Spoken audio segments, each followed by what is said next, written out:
ಇನ್ನೇನು ಕೆಲವೇ ಕ್ಷಣಗಳಲ್ಲಿ ನರೇಂದ್ರ ಮೋದಿ ಅವರು ಸಾರ್ವಜನಿಕರನ್ನು ಉದ್ದೇಶಿಸಿ ಭಾಷಣವನ್ನು ಮಾಡ್ತಾರೆ. ವಿವೇಕ ಸ್ಮಾರಕ ಉದ್ಘಾಟನೆ ಅಂತೂ ಆಯ್ತೀಗ. ಅಲ್ಲಿ ಶಿವ ದೇವಾಲಯಕ್ಕೂ ಕೂಡ ವಿಸಿಟನ್ನು ಮಾಡಿದರು. ಹಲವು ಸಂದೇಶಗಳನ್ನು ಕೊಟ್ಟರು ಇವತ್ತಿನ ಕಾರ್ಯಕ್ರಮದಲ್ಲಿ ನರೇಂದ್ರ ಮೋದಿ ಅವರು. ಜೊತೆಗೆ ಈ ಭಾಷಣದ ಮೂಲಕ ಮತ್ತೆ ಯಾವ ಸಂದೇಶವನ್ನು ಕೊಡ್ತಾರೆ ಹಾಗಾದರೆ ಯುವ ಜನರಿಗೆ?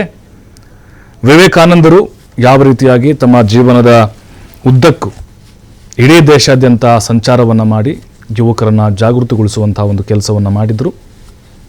ಆ ಒಂದು ಸಂದರ್ಭದಲ್ಲಿ ಈ ಮೈಸೂರಿನ ಪ್ಲೇಸ್ಗೂ ಕೂಡ ಅವರು ಬಂದಿರ್ತಾರೆ. ನಿರಂಜನ ಮಠ ಅಲ್ಲಿಗೆ ಬಂದಿರ್ತಾರೆ. ಆ ಸಂದರ್ಭದಲ್ಲಿ ಏನೇನಾಗಿತ್ತು, ಒಂದು 2 ವಾರಗಳ ಕಾಲ ಅಲ್ಲೇ ಬೀಡು ಬಿಟ್ಟಿರ್ತಾರೆ ಅವರು. ಬೇರೆ ಬೇರೆ ಕಡೆ HD ಕೋಟೆಗೆ ಕೂಡ ಹೋಗಿದ್ದರು ಅವರು. ದಿವಾನ್ರ ಮನೆಗೆ ಹೊಂದಿಕೊಂಡಂತಹ ಈ ನಿರಂಜನ ಮಠ, ಈಗಿನ ವಿವೇಕ ಸ್ಮಾರಕ, ಅಲ್ಲಿಗೂ ಕೂಡ ಭೇಟಿಯನ್ನು ಕೊಟ್ಟಿದ್ದರು. ಬಟ್ ಆ ಸಂದರ್ಭದಲ್ಲಿ ಹೇಗಿತ್ತು ಅಂತ ಹೇಳಿದ್ರೆ ಇದು ಒಂದು ಚಿಕ್ಕ ಗುಡಿಸಲಿನ ಥರ ಇತ್ತು. ಅಂದರೆ 200 ವರ್ಷಗಳ ಹಿಂದೆ ಸಣ್ಣ ಗುಡಿಸಲು. ಅದಾದ ಮೇಲೆ ಈಗ ಭವ್ಯವಾದಂಥ ಕಟ್ಟಡ ತಲೆ ಎತ್ತಿ ನಿಂತಿದೆ. ಅಧಿಕೃತವಾಗಿ ಉದ್ಘಾಟನೆ ಮಾಡಿದ್ದಾರೆ.